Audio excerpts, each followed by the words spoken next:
well, we had like biology cum sex ed, biology with a sprinkling of sexual education, and Mr. Taylor was doing his best, just getting embarrassed about like talking about fannies and everything. This little boy put his hand up and he went, "Yes, sir, I was watching a video last night where this woman was licking a man's penis, the tip of it." And I was wondering, why was she doing that? We didn't even learn how to put on a condom, which I find quite confusing. For some reason, my biology teacher talking about erogenous zones really sticks in my mind. It's like, well, there are lots of nerve endings in the penis, Simon, and it probably felt quite good. Mr. Blackmore in year 8, and all the boys had to write down anonymously a question. When I start to get pubes, do I get pubes on my cock?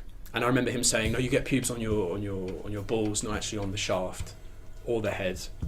But I grew up in Scotland, yeah, where everybody's just getting it in from early, like 8 years old. And it was very thorough. We covered a lot of bases. When will my balls drop? I have hair in my bum. I do remember there was a boy at my first high school that believed girls could get pregnant by giving blowjobs. Now, he was old enough to know better.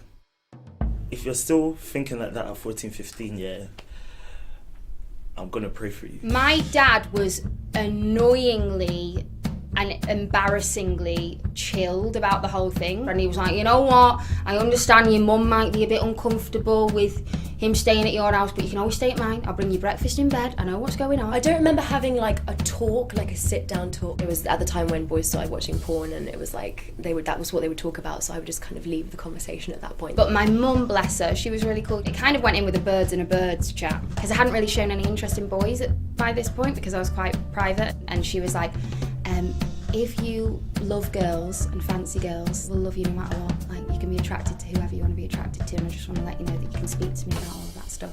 The worst thing about puberty is, it's just everything. It's horrible. Who enjoys puberty? The worst thing about puberty is like the race. So many girls had just, in year 7, just had massive boobs. We had swimming lessons and they had pubes, and they kind of were really proud of their pubes. And I was very slow. I was like flat, and I didn't have a period till I was 16. And it's a horrible time because you start smelling and you get hair and hormones. They really mess you up. I'm 23 and it's still happening now. You're sweaty, you're spotty, you're moody for no reason. Everything about puberty is just annoyance. I think the creativity a boy will go through to reach orgasm, like banana skins, melons, plethora of fruit and veg, the gap between the sofa cushions, this here. I think a lot of people feel very inadequate when they go through puberty, especially young girls. I feel like we're constantly comparing ourselves, and we're worried about the way that we look and the way that we dress, and we're told to fit into a template, and I feel like there's a lot of pressure. The jet from a pool, a lot of chlorine in the pool. My advice that I'd give to my 16-year-old self now would be face your front. Just focus on you. Focus on your growth and your path in life. Probably on a serious note, that it would be okay to cry. Like, fly your freak flag earlier, because all those flaws that you're trying to cover up are actually the things that make you great. Like, fuck the fear. In a non-patronising way, keep being ambitious and keep the people who love you and trust you close, because they're the ones you're going to need. And just be kind.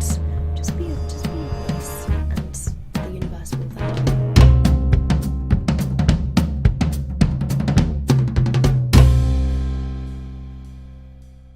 That's enough things. If you good. You can't do that anymore. That sounds like the best things. Right? True.